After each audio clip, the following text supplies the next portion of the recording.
the stronger it becomes. And while the greats mastered the body, the greatest mastered the mind. Hello, and welcome to another episode of More Than Therapy. Today we have Noah May, host of the Lethal Venom podcast and Auburn University journalism alum. He joins More Than Therapy to share how a lifetime of feeling silence shaped the bold, unfiltered voice he has today. In this episode, Noah opens up about the family and cultural dynamics that taught him to stay quiet, the breaking point that pushed him to finally speak his mind, and how podcasting became both a mic and a mirror for his healing. He and I will dive into the mental health impact of suppressing your truth, the risk and rewards of radical honesty, and what it really costs to become the most authentic version of yourself. I welcome today Mr. Noah May. Thank you so much for having me. I can't wait to talk with you and share my story today. Indeed, indeed. So, regarding that, when you say I was silenced all my life, what did that silence actually look like and feel like day to day growing up?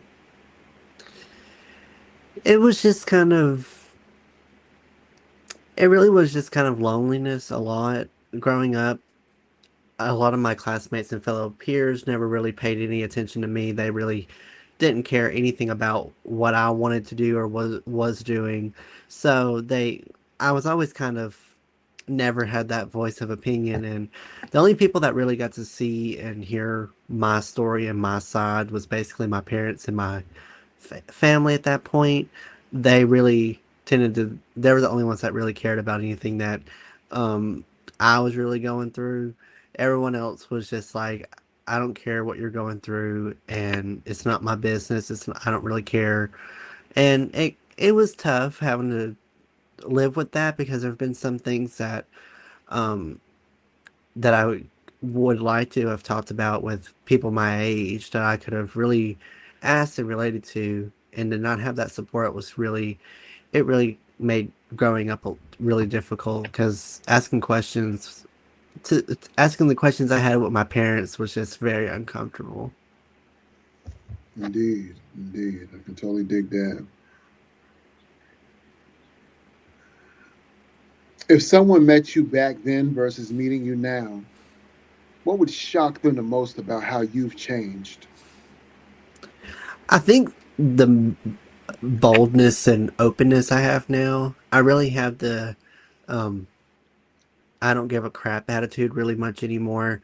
Um, I think a lot of the shyness that I had has really gone away, and I don't know. I think going through what I've been through now and have learned, I think they would have probably more respect for me a little bit, about what I've been through and what I've witnessed. So there's a list of things that I could mention about what they could change, but I think the biggest one would be probably would be the carefree attitude, and I don't really let anything bother me much anymore.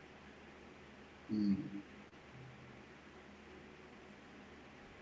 Was there one specific moment when you realized, if I don't start speaking my mind, I'm going to lose myself?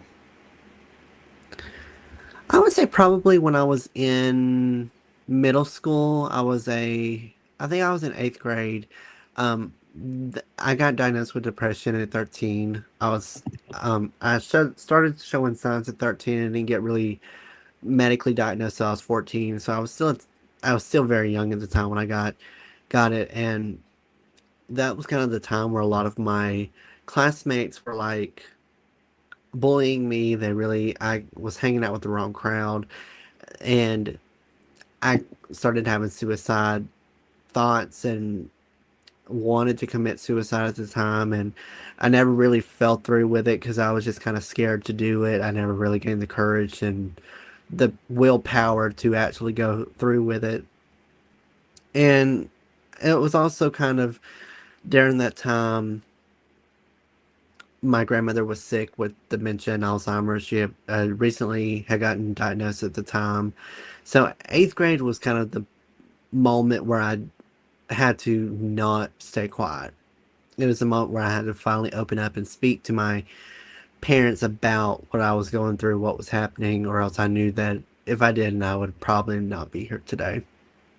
Mm. Who benefited from your silence and who has benefited from your decision to finally use your voice? That's a good question. I don't know really who would necessarily benefit from it. I would say probably the people that really did not like me for some reason. I think keeping me quiet was really what they were really driven to do and really wanted to. I think that was kind of the ultimate goal that they wanted. But in the end, they kind of lost because I started now opening up and have now really shared this story out there, and I've kind of blackmailed them out there a little bit. Without giving names, I've actually been able to share my honest opinions about them. But I don't know. That's a really good question. I haven't really thought about who could have benefited from it. I know a lot of the bullies that I had probably mostly were the ones that mostly benefited from it. You seem to be a nice, mannerable young man. Why would anybody bully you? What was going on that you feel you were targeted? Were you didn't have any siblings? Were you new to your community? Tell me what was going on. It was just any multitude of things. I mean, it honestly could be anything. If I had like a red shirt on, they'd bully me for that. If it was I picked like a pink pair of scissors out of a pile of multicolored scissors, they would bully me for it. Like it multitude of other things. Um, some of the serious stuff that they bullied me on was kind of like the sexuality in me a little bit. They always said I was gay when I was growing up, which when they were telling me, I did not know what it was, and of course, it didn't really bother me because I didn't know what they were talking about or saying, but it was literally how I talked, how I was walking down the hallway, how I was acting in class. It was just anything. I could blink like any certain way and they'd bully me for it. And then another serious thing that they bullied me for was um, I didn't have a father growing up, and so a lot of my classmates were confused of why I didn't have a father figure in my life, and so they did pick on me for that as well, for not really having the normal quote unquote family that most typical American kids have. So when I mean anything, it was just really anything.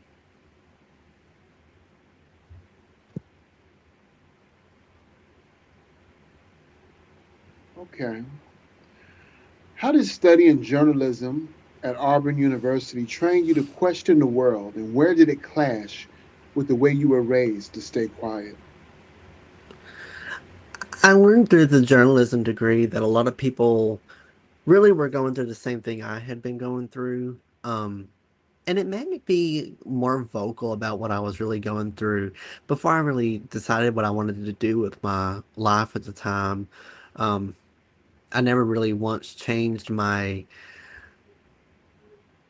degree in college at all. So as I was learning it, I started becoming more comfortable being able to open up and share my story. And I really enjoyed listening to other people's stories, whether it was something that most people would not really care about to things that everyone would relate to and can feel some kind of um, relatable relatability to. So I've really enjoyed being able to open up and really have gotten all kinds of people's stories and hear just different backgrounds and learning about different cultures. That's really the fun parts of journalism is interviewing random people and hearing their random stories and having that general good connection with regular people.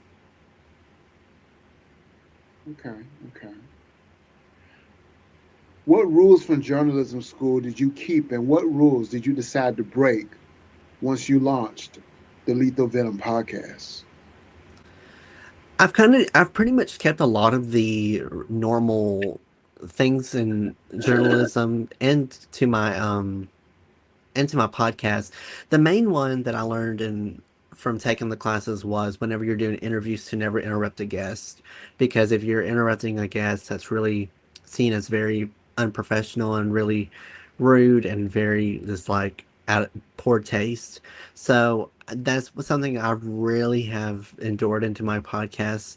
I've had people talk for I can ask a question, they give me a 30-second answer, or I can ask one question and then they talk for 50 minutes and not really have a break in there. So that's one of the things I've really learned about that. Something I have kind of broken has been more of the I don't really hold back on the questions, and I also don't force questions out of people. Um, if it's a very serious topic, I do understand that a lot of the serious conversations that people have are very tough. Like for the people I've interviewed on the podcast, I've had people that have been victims of sexual assaults. They've been victims of very life altering situations. I don't really ask the hard questions. I always have the respect of if you don't want to talk about this subject today, don't talk about it. Just let me know.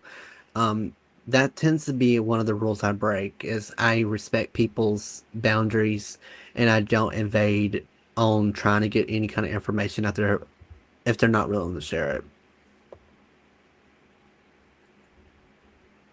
Indeed, indeed. You describe Lethal Venom as mixing comedy, tough topics, and fun conversations. What does it mean for you to hold both laughter and pain in the same episode? I tend to always laugh whenever I'm telling about my mental health story, and which some people might think that that might be a little messed up.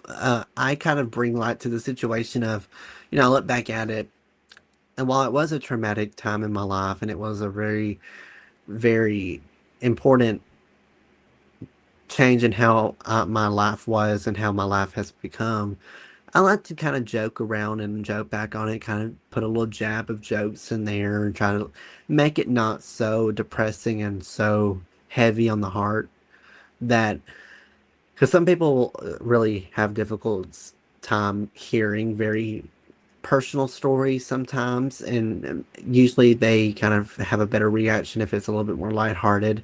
So I like to try to make it to where it's not such a heavy discussion, it's not such a heavy topic, and it's just kind of an open, carefree conversation of like I can look back at it and say, you know what, it was in the past, I can laugh about it now, and but still have that good grasp of trying to get that story out there.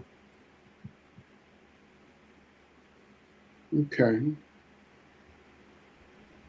When listeners hit play on the Lethal Venom podcast, where you can listen to on anywhere you listen to your favorite podcast, what do you secretly hope they walk away questioning about their own lives? That's a good question because a lot of my episodes span different categories. Like my main focus is on mental health. That tends to be what I really focus on, which I'm a huge advocate for since I've dealt with it. But yeah, I've also had people that have been in the police force, retired EMTs. I've also had doctors on there, psychiatrists, and even just regular people that have like great companies. I had one that came on there that was selling like a new plush, kind of a plush toy to help kids with anxiety, and was happening kind of like as a kind of a comfort um, toy for them to have. So I always like to have just random people, but the main thing that I like people to get away or take away from it is if it really impacted them and they felt really inspiring and they can really relate to it, that really is all I really care about. And I want my podcast to be kind of an escape from what's going on in the world right now as everything's really chaotic. I just want my podcast to be a place where it's in a 30, 40, sometimes 2 hour time of their day that they can escape from reality and just listen and really be able to relax and just have a nice listening experience and be and not have to worry about things that are going on in their personal life and what they might be going through, other people might be going through. So as long as people find comfort in the show and have like a sense of escape, that's all I really do care about. Indeed, indeed. I like that. I like that a lot. Your show leans into honest opinions and chaotic recordings. Where's the line for you between being real and being reckless with your words? Ooh, this might get me in trouble, but I like to kind of have chaotic moments on there. If I can kind of get like a little bit of an argument in there, my audience really loves that. You know, you try to make a show to where it's like, ooh, it kind of gets people interested in talking, and which I don't 100% do that for every show, but I like to try to have like a kind of a argumentative episode a little bit to kind of get different sides, and you know, I'm not dissing them for their opinions or anything. I think I think it's a way to get kind of different sides and get different opinions out there on the show that most people may not have originally thought of before and kind of spark conversation. Um, but I tend to kind of keep it more everything, nothing on my show is really scripted. I just kind of, the only thing that I follow on the script's like questions I have. But whatever they really say in the moment and whatever I say next after that is usually 100% on the spot. So, I like to have like the authentic feel for the show so that it's more real, it's not scripted, it doesn't sound robotic and already like pre-recorded or planned. It's something that's really authentic to where people that are listening won't know what I ask and the guest has a very unexpected thing, and then I feel, and I've had very shocked moments from guests too that have said some wild things out there that have really taken me aback and really have surprised me and struck me. Oh, I can totally relate to that. What's an episode or guest conversation that changed your own perspective so much you almost didn't recognize yourself as the host anymore? Oh, the I've had so many good episodes like that, but one that really comes to mind is I had a lady that came on my podcast about 2 or 3 months ago, and she had the most heartbreaking story I've ever heard in my life. It was the most raw, and it was literally the most raw episode I had ever done. It was the most truth telling. I did not leave anything out except she accidentally did call her the person by name. And of course, on my show, I keep privacy 100% confidential because I don't want a lawsuit and I don't want them to get a lawsuit for them speaking crap on somebody. And I like to keep everything kind of mid level so that none of us get in trouble on anything. But um, everything else I kept in. It was just such a heartfelt episode. It actually almost made me cry at times. I actually got choked up, and it's really hard for me to get like relate to really human emotions like that. Like I've always been that kind of person that um never really cried if a person died in a movie, if someone died in real life. I'm just not like that. But like if an animal breaks a toenail, I'm like, and I'm like held tissue box over to the side of like trying to get like a tissue. So her conversation was the first one that it hit hardcore in me. It really did something. It triggered a really raw emotion, but she was by far my probably top three guests I've had on the show, if not number one, just of how heartfelt the conversation was and just how deep and how honest she was when it came to her story. Mm, I like that. Speaking your mind can be liberating, but it can also be exhausting. How do you protect your mental health while hosting a podcast that lives in raw, ever so raw honesty? The episodes really kind of have not really been too mentally impactful on me. Um, I've had a lot of relief with the episodes that were the more solo episodes I've done have been very much very therapeutic in a way. Um, when it comes to other people's stories, I don't think it doesn't really affect my mental health a lot because I kind of scratch the surface of their story, and I kind of leave that, their personal things. I don't really see myself as like a therapist, and this is kind of like their therapy session of like getting their emotions out there. So I wouldn't say that it's mentally challenging on me um, when it comes to stories, but now when it comes to kind of the work ethic, it does kind of. get a little chaotic at times, but for the most part, I kind of have had my mental health maintained pretty well. Have there been moments where you thought, I went too far on that episode? And how did you handle the vulnerability or backlash afterward? Oh, I have to really think about this one. Well, you think about that and we'll go to a commercial break. Hey, boss. Okay. I said I'm fine.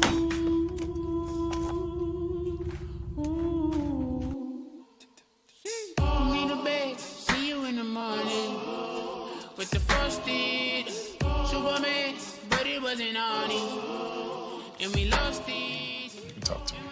It's been really, really hard for me.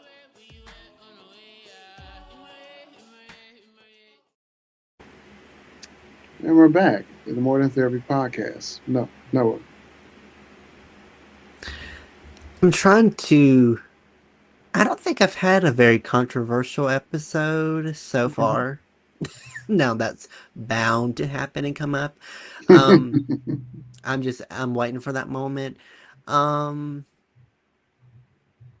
I have said some things that I've kind of have gone a little far on personally.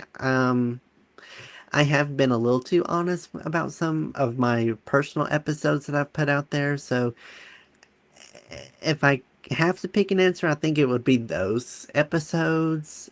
For the guest, I haven't really had a controversial episode with a guest yet.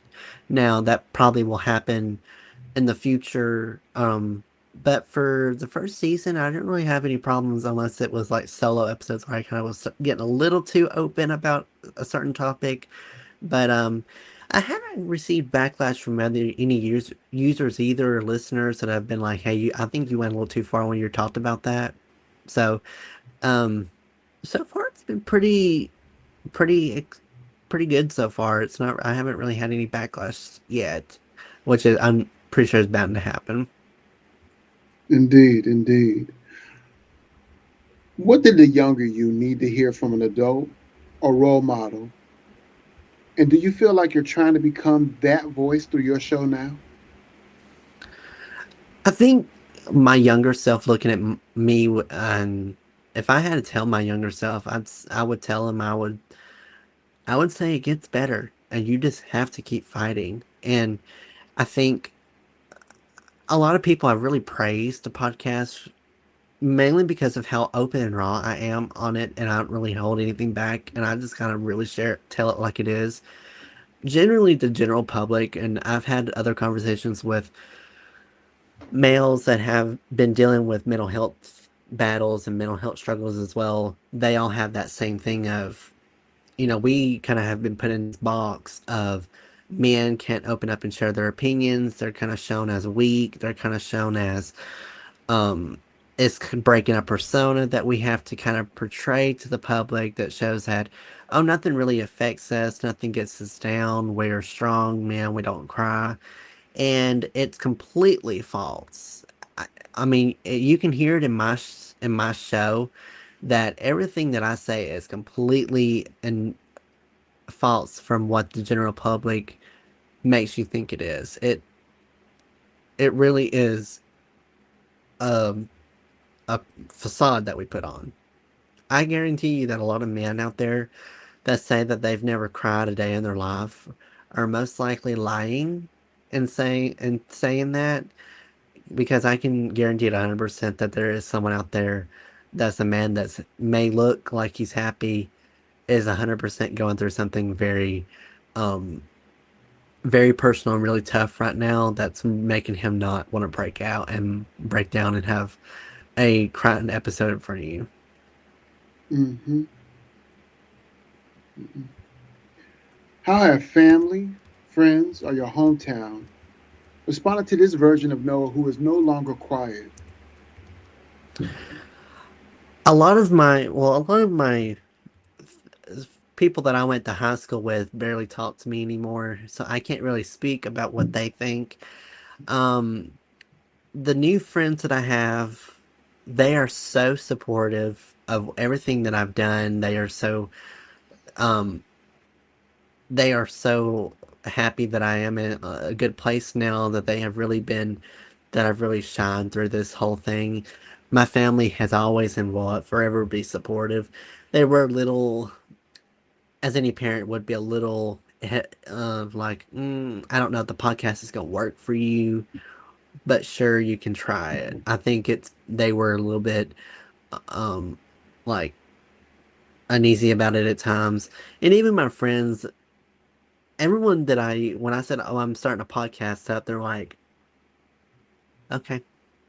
I don't think they had any hopes of me, um, it going this successful, but it's actually been able to, has exceeded their expectations, and it has exceeded my expectations. So it's also been kind of a good way to kind of shove it back in people's face a little bit that had doubt a little bit. It's been pretty good to kind of rub it in their face of, you want to say that one more time? And it's like, and it's like, I love being able to kind of flip the script and be like, do you think I made a mistake now? And um, a lot of the people that I have around me now are really supportive. The people from my past, no. Mm. If your voice is lethal venom, what poison are you trying to draw out of the culture, and what antidote are you offering in this place? Damn, that was a really good question. Like, um, I think for me, what I like to try to get out of it is relatability in the end. I want people to be able to be open and be their true selves. I don't want others thinking that they have to put this facade on, they have to put a masked image on. I want people to really be their true selves and not be scared to open up and share what they're honestly going through. Because as someone that did for many, many years, it will eat you up, and it will break you down. And if you stay silent for a very long time, it could have serious consequences. And it's some consequences are ones that cannot be reversed and cannot be taken back.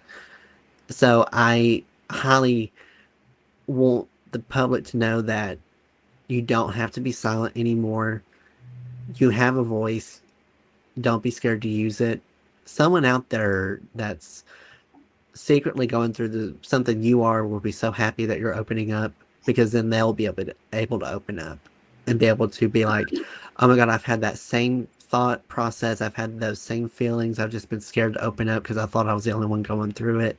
You'd be shocked of how many people have the same kind of relatability that you have. But at the end of the day, I just want people to not be scared that it's a totally normal thing to have in life. It's just something that most people get. You can't control it. You can't, it doesn't like pick you because you did something bad in the past. It just happens. It's like getting the flu. Everyone's going to get it at some point or another. Some people will never get the flu. Some people will have it every year. It's just something that's human, and don't be scared of it. Indeed. 10 years from now, what do you hope people say your work did for them emotionally, mentally, or spiritually? I would like it to kind of have inspiration of them to kind of have it as a motivator, and, be like, I listened to your show 10 years ago. I heard you do this episode with this guest about mental health, and their story really resonated with me, and hearing their tips actually helped me. That's really what I really do the show for. I don't do it for the views. I don't do it for money, which, there are all good things to have, and it's a plus. But just to have people be able to get something from it and really feel relatable to it, and finally have a kind of a answer to what they're going through, is really all I care about. This is something I wish I had when I was growing up. And so I want people that are younger than me to have this resource now, than wait till you're 18, 19, even 21, 22, to be able to not be scared to open up and share. I want people that are younger than me, that are in high school, middle school, and even elementary school that are going through things to not be quieted, speak up and stand up for yourself. So as long as people find courage from my episodes and from my story, I think that's really what really has really keep that's what really keeps me going is knowing that someone out there found an antidote in my story, and it makes them feel really, really good about themselves. If a young queer listener who feels silenced right now DM'd you after this episode and said, I don't know how to keep going like this, what is the most honest answer you would give them? Not the polished one, but the real one. I would say keep fighting. You know, it's a hard thing for someone to go through. To just be open, be true to yourself. The only person that's gonna live that life that you've decided is yours. You know, don't let other people think it's not going to affect their lives. Even though that they think it is going to affect them, they do not affect you at all. They don't have to live the lifestyle that you're going to have. They're not going to understand it. Be open to yourself and be your true self. And it's really a thing of you don't really need to listen to what other people say. It's one of those things that opinions don't matter. What matters is that you're comfortable in yourself. You're proud of who you are. And if you're proud, that's really all that you should be worried about is that if you're happy with it, screw what everyone else thinks. Indeed. And now it's time for a rapid fire. You ready? I'm ready. First word that comes to mind when you hear the phrase mental health. Therapy. One thing people get wrong about you at first glance. Ooh, I think how tall I am. Mm. More terrifying, hitting publish on a vulnerable episode or having a hard conversation with someone you love. Probably hard conversation with someone I love. If your younger self could watch you now, what would you be most proud of? How far I've come and how everything really has turned out and how successful everything's been. I think that's what I'd be really most proud of. Mhm. One toxic belief you had to unlearn to become the version you are now. Opinions don't matter and comments don't affect me at all. Um, and I think just having a stereotypical, you're not supposed to open up because you're a man, letting that word of mine go, therapeutic. Mhm. What's harder, getting guests to tell the truth or holding yourself accountable to your own truth on the mic? I would say probably getting guests to be truthful. Okay. I gotta fix that. Um, One episode of Lethal Venom you'd recommend to someone who's never listened before, and why that particular episode? The two episodes that I really like is one is solo, one's a guest. The solo one is one that I did get kind of focused on my classmates. That episode, which is literally called My Classmates, I literally went through my whole yearbook and just called out every student and gave my honest opinion about them. So if you really want and really like to hear tea-filled episode and like drama, that's a good one. And then I guess one that I really, really have enjoyed doing that I've posted so far has been kind of the interview I talked about earlier was with a lady. Her name was Adrienne Caldwell. The episode title is called Unbroken. That episode, you hear her full story, and we kind of scratch the surface of her life. If you really want like a very impactful story of like traumatic and like you think that your life, it's an episode to be like, I have the hardest life, and then it's one of those episodes that say, "Okay, listen to this episode, and then after that, tell me if you think your life's harder than that." It's one of Hmm. those things. So, those are the two episodes I would highly recommend for people that have never heard of it, for just kind of the vulnerability and rawness of. Okay. What's your personal red flag in a guest pitch? Hmm. I haven't really had a red flag yet. I would Okay. say, hmm. I guess if it was more I feel like I can kind of determine when stuff is AI or it's not. This might be controversial a little bit.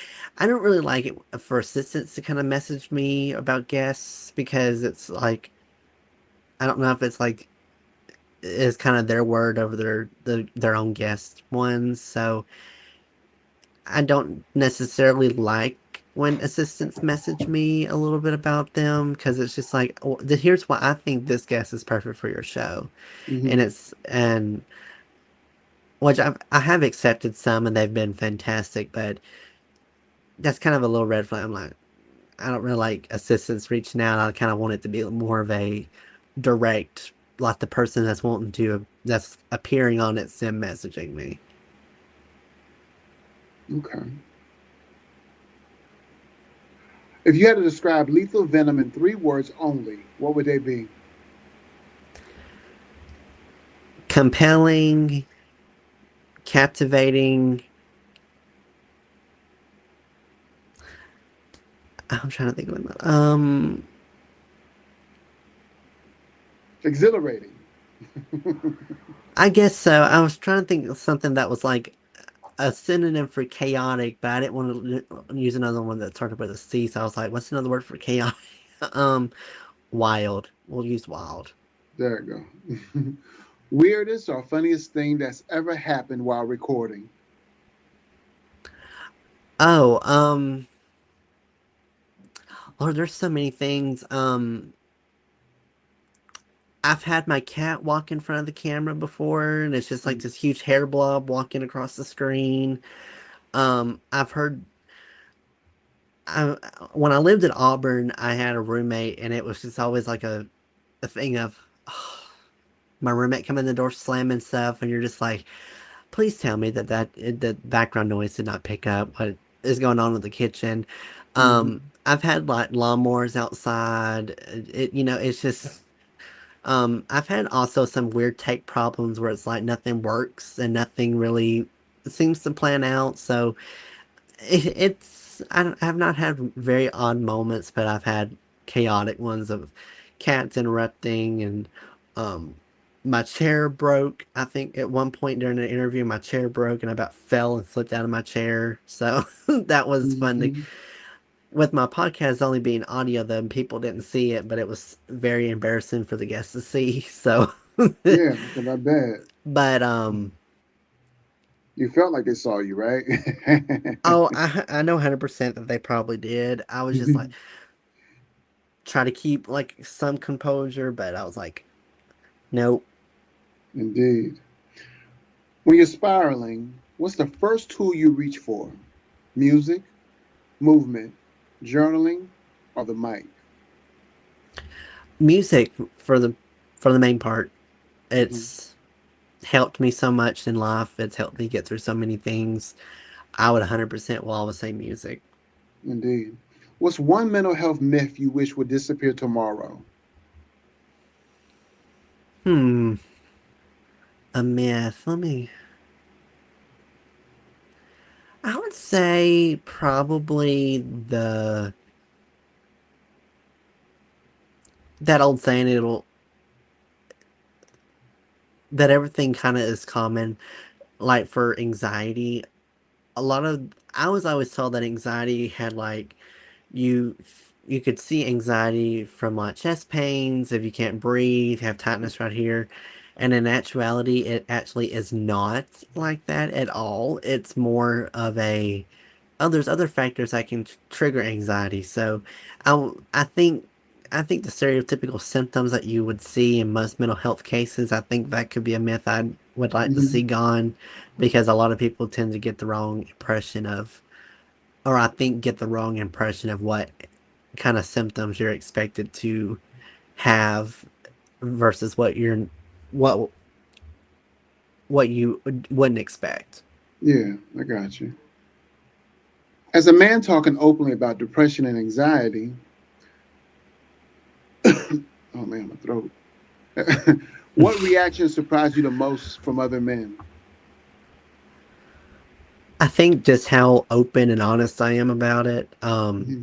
I haven't really had a huge reaction of like, "Whoa, you're talking about that."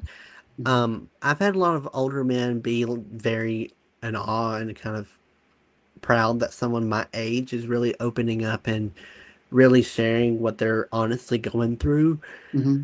So that's kind of been the only reaction I remembered getting that's been kind of like jarring. But other than that, it's been more of like supportive. I think they kind of would have expected it from me, honestly. Okay. Fill in the blank. Silence almost cost me blank, but speaking up gave me blank.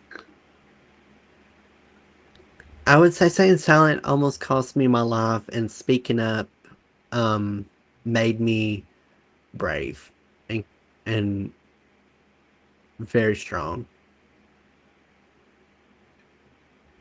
You say you speak nothing but the truth. What's one truth you are still scared to fully step into? Hmm. That's a good. I don't. To my knowledge, I don't think there's nothing I've not held back on my show that I can think of at the moment. I think Mhm. I've anything that you hear. Um. Well. Okay. I think like on the like, sex side, I've not really shared about my encounters doing that because I did do like an episode kind of early on, but a lot of stuff had changed, so I've not really told those stories. So that's kind of something I haven't shared anything. But um, other than that, there's really nothing else that I've been holding back that I've not said on the show. Okay. If you could have any guest, living, dead, or fictional, on Lethal Venom, who are you calling? Oh Lord, everybody! It's like Mhm. whoever has not come on. Oof, that's hard for me to pick. Um, oh, I don't know. That's such a hard answer for me. There's so many people I can't pick.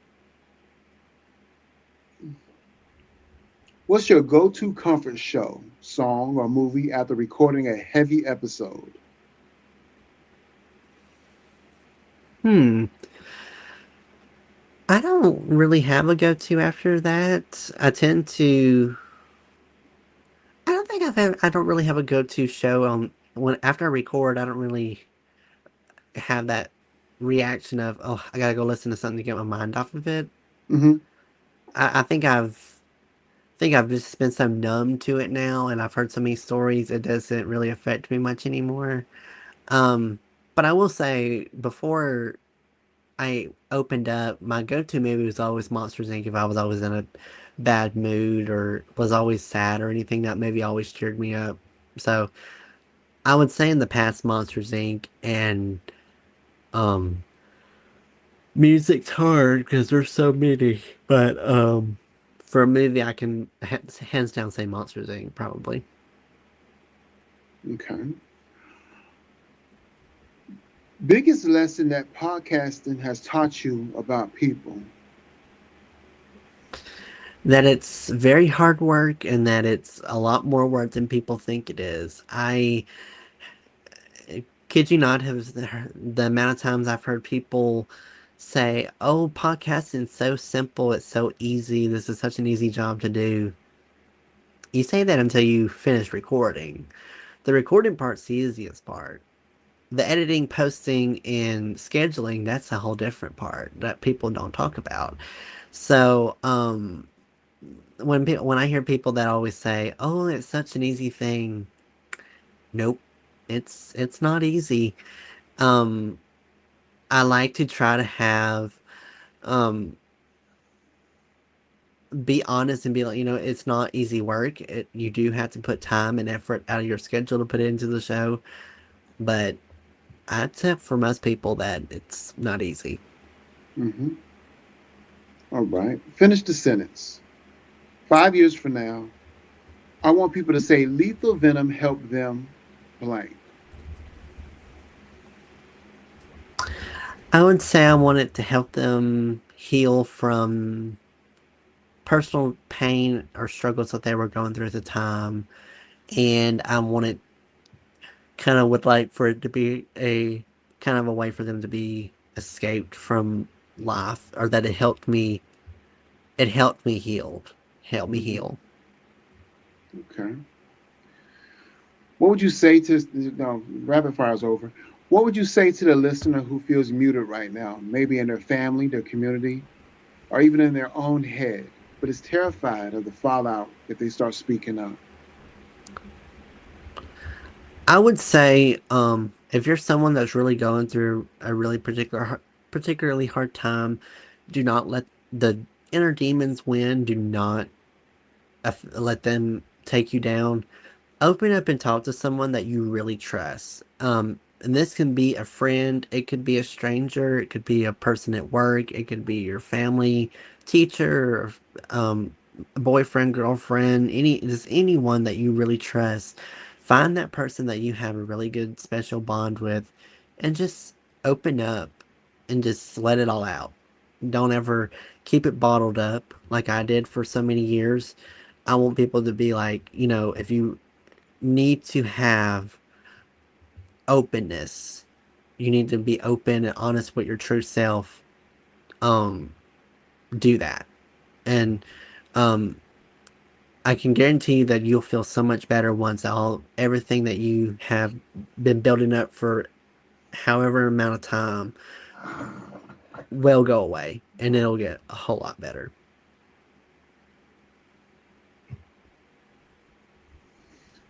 If this episode were the only time someone ever heard your voice, what is the one truth you refuse to leave unsaid? I think the one thing I would not, hmm, that I've had an easy life. I've not. I've not had it, and that's kind of if this is the only time people hear me, I just want people to really know that I didn't fake any of the stories I've told. I've not said all this for sympathy reasons, for views. This has been honestly me, and you can ask anyone that knows me personally. This is not made up. This is not. I've pulled this out of my butt.